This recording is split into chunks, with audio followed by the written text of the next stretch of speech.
Assalamualaikum warahmatullahi wabarakatuh. Halo everyone, kembali lagi bersama saya. Di sini saya akan membahas tentang akuntansi manajemen yang dimana dosen pengampunya itu adalah Dr. Andes Gustian Juanda. Sebelum kita memulai materi, sebaiknya saya perkenalkan diri dulu.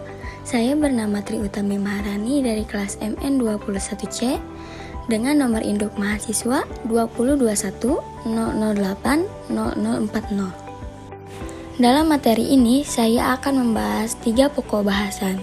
Yang pertama, manajemen berdasarkan aktivitas.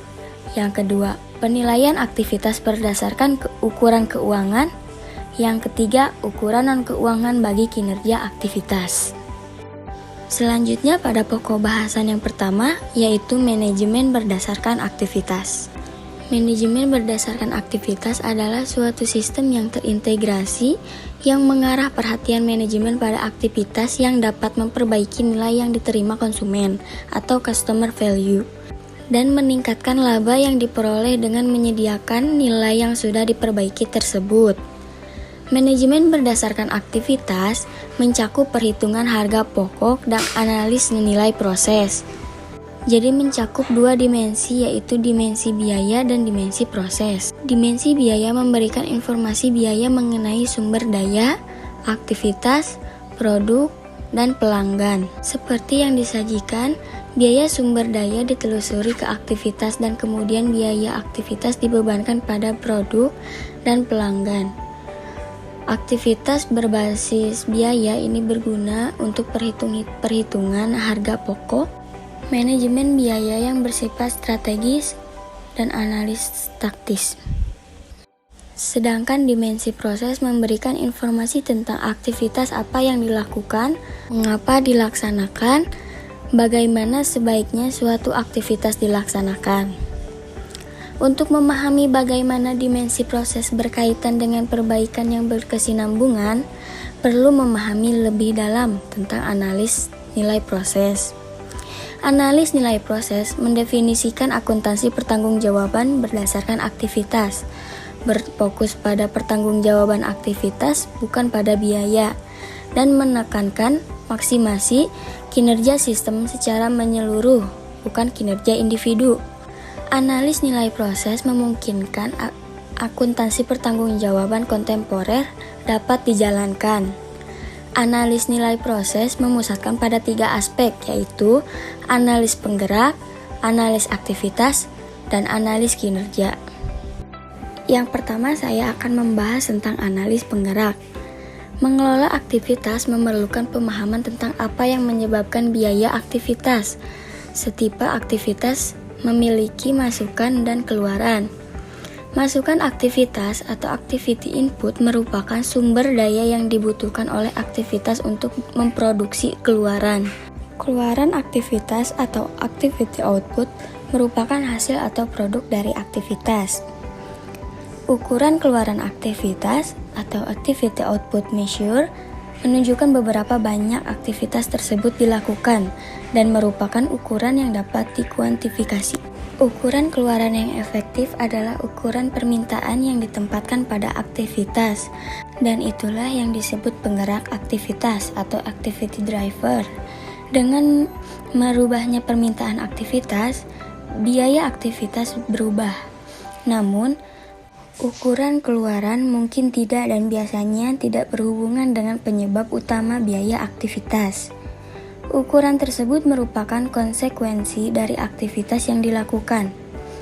Tujuan dari analis penggerak adalah untuk mencari penyebab utama.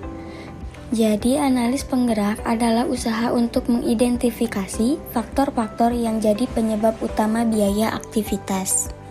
Selanjutnya, analis aktivitas.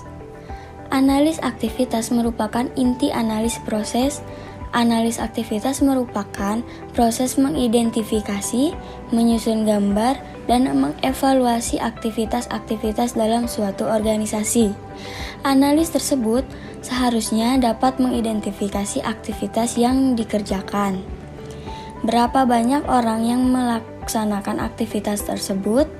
waktu dan sumber daya yang dilakukan untuk melaksanakan aktivitas, serta melakukan penilaian aktivitas organisasi, termasuk rekomendasi untuk memilih menerapkan aktivitas yang menambah nilai.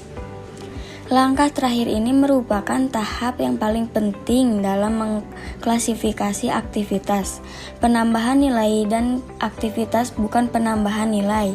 Aktivitas menambah nilai karena memenuhi 3 kondisi, yaitu yang pertama, aktivitas yang mampu menghasilkan perubahan suatu keadaan atau change of state. Yang kedua, perubahan sifat tersebut tidak dapat dicegah oleh aktivitas sebelumnya. Dan yang ketiga, aktivitas tersebut memungkinkan aktivitas lain dapat dilaksanakan. Selanjutnya ada pengukuran kinerja. Penilaian terhadap seberapa baik suatu aktivitas atau proses dilaksanakan merupakan hal yang sangat mendasar bagi manajemen dalam upaya memperbaiki profitabilitas. Ukuran prestasi aktivitas dapat dinilai atas dasar keuangan dan non-keuangan. Ukuran ini dirancang untuk menilai seberapa baik suatu aktivitas dilaksanakan dan apa hasil yang telah dicapai. Mengukur prestasi aktivitas terletak pada 3 dimensi, yaitu efisiensi, kualitas, dan waktu. Yang pertama, efisiensi. Efisiensi berfokus pada hubungan antara masukan aktivitas dan keluaran aktivitas. Yang kedua, ada kualitas. Kualitas berhubungan pada pelaksanaan aktivitas yang benar pada saat pertama dilakukan. Dan yang ketiga, ada waktu. Waktu yang lebih lama berarti lebih banyak konsumsi sumber daya dan kekurang mampuan untuk bereaksi terhadap permintaan pelanggan. Selanjutnya, pada pokok bahasan yang kedua, yaitu penilaian aktivitas berdasarkan ukuran keuangan. Mempunyai 3 pokok bahasan. Yang pertama, laporan biaya penambahan nilai dan bukan penambahan nilai. Yang kedua, benchmarking. Dan yang ketiga, anggaran fleksibel aktivitas. Yang pertama, laporan biaya penambahan nilai dan bukan penambahan nilai. Biaya penambahan nilai merupakan satu-satunya biaya yang harusnya terjadi dalam perusahaan. Biaya standar penambahan nilai menghendaki penghapusan seluruh aktivitas yang tidak memberikan nilai tambah.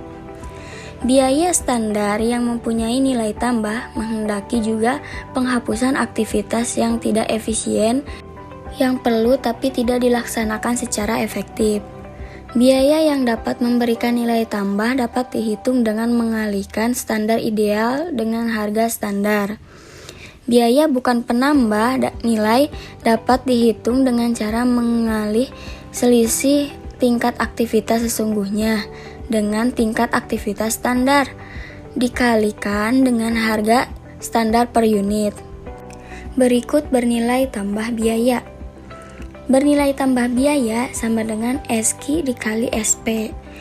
Biaya tidak bernilai tambah sama dengan AQ dikurangi SQ dikali SP, yang dimana SQ-nya sama dengan tingkat keluaran bernilai tambah suatu aktivitas, SP-nya sama dengan harga standar per unit ukuran keluaran aktivitas, dan EQ-nya kuantitas aktual dari keluaran aktivitas yang digunakan atau kuantitas aktual dari kapasitas aktivitas yang diperoleh. Selanjutnya ada benchmarking.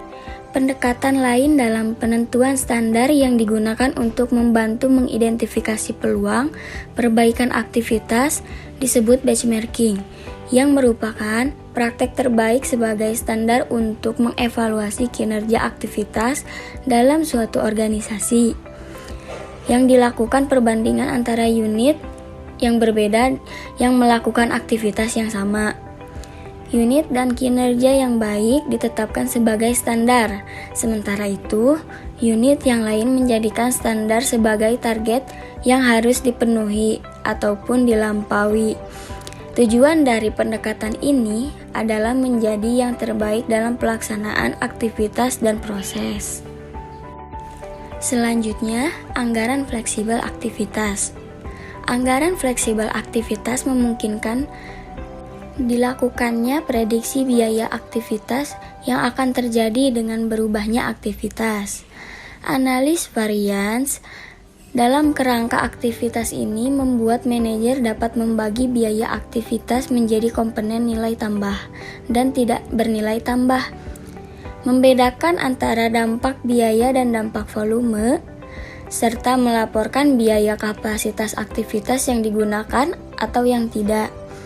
Juga kemampuan untuk menghitung biaya dari berbagai tingkat penggunaan aktivitas memungkinkan perhitungan biaya yang diperkirakan sebagai standar aktivitas inter.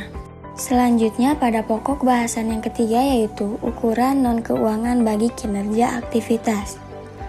Penilaian atas dasar ukuran non-keuangan di samping ukuran keuangan menjadi penilaian utama kinerja manajemen dalam lingkungan manufaktur maju. Ukuran tersebut mencakup tentang kualitas produk, kecepatan pengiriman produk pada pelanggan, pengendalian persediaan, pengendalian sisa persediaan, manajemen mesin dan pemeliharaan. Walaupun pengendalian biaya masih tetap merupakan pertimbangan penting, namun perhatian manajemen dalam akuntansi pertanggungjawaban kontemporer lebih diarah pada cost driver yang menyebabkan suatu biaya terjadi. Pengendalian terhadap faktor-faktor non-keuangan diyakini pada akhirnya akan memberikan keuntungan maksimal pada perusahaan. Cukup sekian yang dapat saya sampaikan. Maaf apabila ada kesalahan dalam tutur kata, baik disengaja maupun tidak disengaja. Thank you for watching. Wassalamualaikum warahmatullahi wabarakatuh.